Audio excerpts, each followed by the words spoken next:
കഴിഞ്ഞ വർഷം തമിഴ് സിനിമ കൊണ്ടാടിയൊരു വിജയമായിരുന്നു രജനീകാന്ത് ചിത്രം ജയിലറിൻ്റേത്.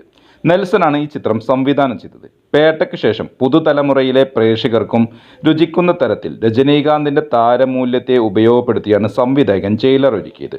ചിത്രത്തിൽ മോഹൻലാൽ, ശിവരാജ് കുമാർ തുടങ്ങിയവരുടെ അതിഥി വേഷങ്ങളും ശ്രദ്ധിക്കപ്പെട്ടിരുന്നു. ബോക്സ് ഓഫീസിൽ 600 കോടിയിലേറെ ചിത്രം നേടിയെന്നാണ് കണക്കുകൾ പറയുന്നത്. പ്രതിനായകനായി എത്തിയ മലയാളി താരം വിനായകനും വലിയ കയ്യടി ലഭിച്ചു. ചിത്രത്തിൻ്റെ രണ്ടാം ഭാഗം വരുന്നു എന്ന വാർത്തകൾ വരാൻ തുടങ്ങിയിട്ട് കുറച്ചു നാളുകളായി. ജയിലർ 2 ഇടാൻ 2 പേരുകളാണ് നെൽസൺ തീരുമാനിച്ചിരിക്കുന്നതെന്ന് പ്രോജക്റ്റുമായി ബന്ധപ്പെട്ട അടുത്ത വൃത്തങ്ങളെ ഉദ്ധരിച്ച് റിപ്പോർട്ട് ചെയ്തിരുന്നു. ജയിലർ 2, ഹുക്കും എന്നിവയാണ് ആ പേരുകൾ. ഇപ്പോൾ ഏറ്റവും പുതിയ വിവരപ്രകാരം ചിത്രത്തിൽ ഒരു മാസ് താരത്തെയും നെൽസൺ അണിനിരത്തും എന്നാണ് വിവരം.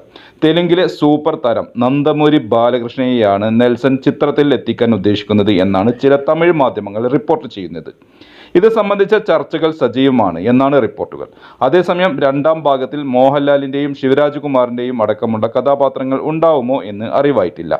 അതേസമയം ജയിലർ 2 വേണ്ടി തയ്യാറാക്കിയ തിരക്കഥയ്ക്ക് രജനീകാന്തിൻ്റെയും നിർമ്മാതാക്കളായ സൺ പിക്ചേഴ്സിൻ്റെയും പച്ചക്കൊടി ലഭിച്ചിട്ടുണ്ടെന്നും പ്രീ പ്രൊഡക്ഷൻ ജൂണിൽ ആരംഭിച്ചേക്കുമെന്നും പ്രസ്തുത റിപ്പോർട്ടുണ്ട്. തലൈവരുടെ 172ാം ചിത്രമായാണ് ജയിലർ 2 ഒരുങ്ങുന്നത്. അതേസമയം രജനീകാന്തിൻ്റെ പുതിയ ചിത്രം വേട്ടയാൻ കഴിഞ്ഞ ദിവസമാണ് ഷൂട്ടിംഗ് പൂർത്തിയായത്.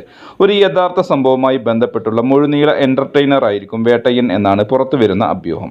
മാത്രമല്ല ഒരു പോലീസ് ഓഫീസറായിട്ടാണ് താരം അഭിനയിക്കുന്നത്. വലിയ സ്റ്റാർ കാസ്റ്റിൽ ഒരുങ്ങുന്ന ചിത്രത്തിൽ അമിതാഭ് ബച്ചൻ, റാണ ദഗുബാട്ടി, ഫഹദ് ഫാസിൽ, മഞ്ജു വാര്യർ, ഋതിക സിംഗ്, തുഷാര വിജയൻ തുടങ്ങിയവരാണ് പ്രധാന വേഷത്തിൽ എത്തുന്നത്.